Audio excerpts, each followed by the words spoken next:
তো গাইস আজকে সকালবেলা ঘুম থেকে উঠে ধ্বজ নিয়ে চলে গিয়েছিলাম মাঠে মোচা পাড়ার জন্য।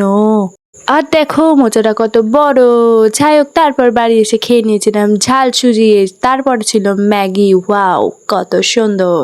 আর এইদিকে হচ্ছে আকাশে বৃষ্টি, এখন কদিন হতেই রয়েছে, কেন জানি না। যাই হোক, তারপর আমি চান করে নিয়েছিলাম, তারপর দুপুরবেলা ভাত খেয়ে নিয়েছিলাম ডাল মাছ ভাজা দিয়ে। আর এইদিকে আমাদের বৃষ্টির সময় কাঁঠাল এনেছে, ফাটা চটা বেকার কাঁঠাল। যাই হোক, মোচাটাকে আমি মাখা করব, তার জন্য ভালোভাবে মোচাটাকে আমি ছাড়িয়ে নিচ্ছি, তারপর কেটে নেব।